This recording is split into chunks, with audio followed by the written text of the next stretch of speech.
नमस्कार, आप सभी का स्वागत है। देखिए, आज की क्लास में हम जो पढ़ेंगे, हमारा टॉपिक है वो है हरण किए गए अंशों का पुनः निर्गमन। कंपनी द्वारा जो अंश हरण किए गए हैं उनका पुनः निर्गमन जब हम करती है कंपनी, तो कंपनी के लेखा पुस्तकों में किस प्रकार से प्रविष्टि या लेखांकन किया जाता है, तो उसका अध्ययन हम आज की क्लास में करेंगे। देखिए, आपको ये ध्यान रखना है कि जो कंपनी द्वारा हरण किए गए अंश है, कंपनी या तो उन अंशों को रद्द कर सकती है या उनका क्या कर सकती है, पुनर्निर्गमन कर सकती है। और सामान्यतः कंपनी अपने जो हरण किए गए अंश है उनको पूर्ण प्रदत्त मूल्य पर या बट्टे पर निर्गमित कर सकती है। ठीक है। अब कि जो हरण किए गए अंशों का पुनर्निर्गमन है, अगर उनको बट्टे पर निर्गमित किया जा रहा है, तो जो बट्टे की राशि है, बट्टे की राशि है, उसको किस खाते में नाम से लिखा जाएगा? अंशहरण खाते के नाम से लिखा जाएगा। अंशहरण खाते के नाम से लिखा जाएगा। ठीक है। और अंशहरण खाते में यदि बट्टे की राशि की समायोजन के बाद भी कोई राशि शेष रह जाती है, तो उस राशि को हम कैपिटल रिजर्व में स्थानांतरित करेंगे। पूंजी लाभ मानते हुए किस खाते में स्थानांतरित करेंगे? कैपिटल रिजर्व में। ठीक है। अब इसको देखिए, समझते हैं। अब मान लेते हैं कि हमारे पास एक अंशधारी था अक्स, जिसके पास 10 रुपये वाले 100 अंश थे। कितने अंश थे? 100। अब इन 10 रुपये में से 3 रुपये तो एप्लीकेशन पर, 4 रुपये अलॉटमेंट पर और 3 रुपये फर्स्ट एंड फाइनल कॉल पर थे। अक्स ने सिर्फ एप्लीकेशन की राशि का भुगतान किया, बाकी अलॉटमेंट और फर्स्ट कॉल की राशि का भुगतान नहीं किया। तो इससे सिर्फ कितने पैसे प्राप्त हुए? 300 रुपये, और ये राशि प्राप्त नहीं हुई। तो जैसा कि मैंने आपको बताया कि जब अंशधारी के किसी अंशों का हरण किया जाता है, तो उससे जो प्राप्त राशि है, अंशों पर जो प्राप्त राशि है जिनका हम हरण कर रहे हैं, तो उस राशि को किस खाते में स्थानांतरित करते हैं? अंशहरण खाते में स्थानांतरित करते हैं। तो अक्स से हमें कितने रुपए प्राप्त हो गए? 300 रुपये प्राप्त हो गए। अब मान लेते हैं कि कंपनी इन अंशों को वापस क्या कर रही है? पुनः निर्गमित कर रही है। हरण किए गए अंशों को कितने रुपए में? 8 रुपये में कर रही है। कितने रुपए में पुनः निर्गमित कर रही है? 8 रुपये में कर रही है। तो यहाँ पर बट्टा कितने रुपये हो गया? 2 रुपये बट्टा हो गया। 8 रुपये तो कंपनी को नगद प्राप्त हो जाएंगे और 2 रुपये क्या हो गया? बट्टा। तो यहाँ पर जो पुनः निर्गमन के समय बट्टा दिया जा रहा है, ये बट्टा किस नाम से लिखा जाएगा? अंशहरण खाते के नाम से, शेयर फॉरफिटेड के नाम से लिखा जाएगा। ये आपको ध्यान रखना है। ठीक है। अब के अंशहरण खाते की राशि हमें कहाँ ट्रांसफर करनी होती है? कैपिटल रिजर्व में, यदि कोई राशि शेष रह जाती है तो। अब इस प्रश्न में हम देखते हैं कि हमें अक्स से कितने रुपए अंशहरण खाते में प्राप्त हो रखे हैं? 300 रुपये। और हमने 2 रुपये के हिसाब से 100 अंशों पर कितना बट्टा दे दिया? 200 रुपये। तो अंशहरण खाते में कितना शेष बच गया? 100 रुपये।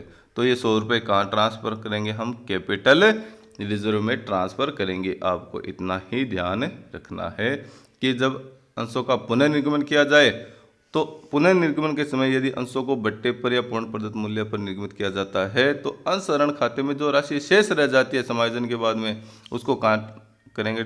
हम स्थानांतरित कैपिटल रिजर्व में स्थानांतरित करेंगे, ट्रांसफर करेंगे। देखिए, इसकी जब प्रविष्टि हम देखते हैं, एक उदाहरण देखते हैं।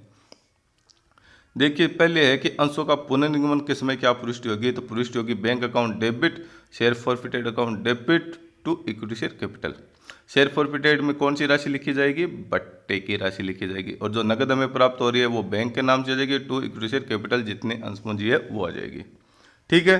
अब अंशहरण खाते के शेष को पूंजी आरक्षित खाते यानी कैपिटल रिजर्व में जब ट्रांसफर करेंगे तो क्या प्रविष्टि होगी? Share forfeited account debit to capital reserve account. जो भी राशि शेष रही है, जैसे हमने अक्स वाले उदाहरण में देखा कि 100 रुपये शेष रहे थे, तो 100 रुपये किस में ट्रांसफर कर देंगे? कैपिटल रिजर्व में ट्रांसफर कर देंगे। ठीक है, सिंपल है एकदम। अब इसका एक उदाहरण करके देखते हैं। देखिए, उदाहरण आपके सामने लिखा हुआ है कि पॉलीप्लास्टिक लिमिटेड के संचालकों ने 100 रुपये प्रत्येक के 200 समतांशों को द्वितीय और अंतिम मांग 30 रुपये प्रति अंश का भुगतान न होने पर जब्त हरण करने का निर्णय लिया। इन अंशों को मोहित को 60 रुपये प्रति अंश पर पुनर्निर्गमित किए गए। आवश्यक रोजनामचा पुष्टि कीजिए। देखिए भाई, क्या कितने अंश है? 200 अंश है, और एक अंश कितने रुपए का है? 100 रुपये का। तो कुल अंश पूंजी कितनी हो गई? 20,000 रुपये। कितनी होगी? 20,000 रुपये।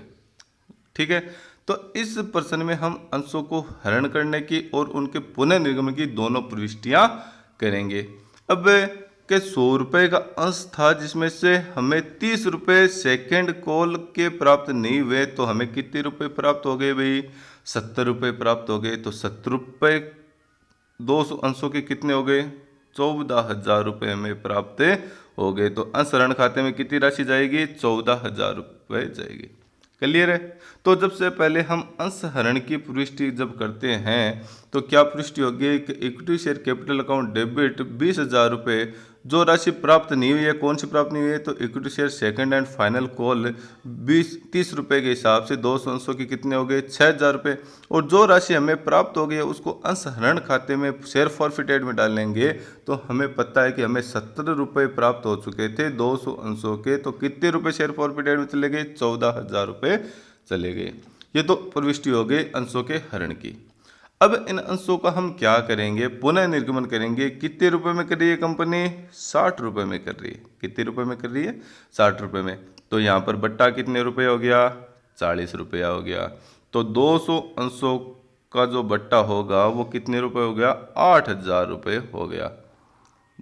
ठीक है, तो देखिए इसके पुनर्निर्गमन की प्रविष्टि आपको दिखाते हैं। बैंक अकाउंट डेबिट 200 अंश गुणा 60 रुपये में जारी करी है, तो 6 दूनी 12, 12,000 रुपये। ठीक है, फिर शेयर फॉरफिटेड, ये शेयर फॉरफिटेड किसको दिखाता है? डिस्काउंट को।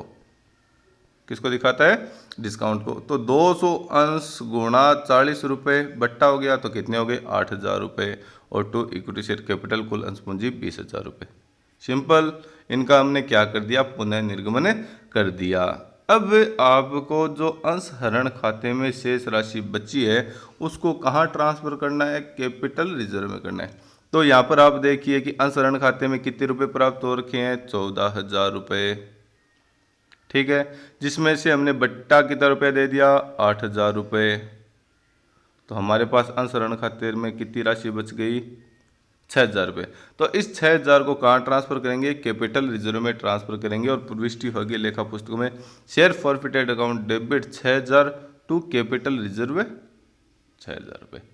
ठीक है, तो इस प्रकार से जब जब्त किए गए अंशों का कंपनी द्वारा पुनर्निर्गमन किया जाता है तो लेखा पुस्तकों में प्रविष्टि की जाती है कि जो पुनर्निर्गमन बट्टे पर किया जा रहा है तो बट्टे की राशि हम किस नाम से लिखेंगे? अंश हरण शेयर फॉरफिटेड खाते के नाम से लिखेंगे।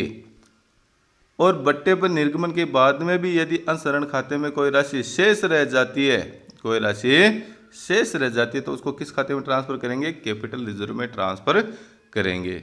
तो आज की क्लास में हमने देखा कि जब जब्त किए गए अंशों का पुनर्निर्गमन किया जाता है तो किस प्रकार से लेखा पुस्तकों में प्रविष्टि की जाती है। ठीक है, तो आज की क्लास में इतना ही, बाकी हम नेक्स्ट क्लास में पढ़ेंगे। Thank you.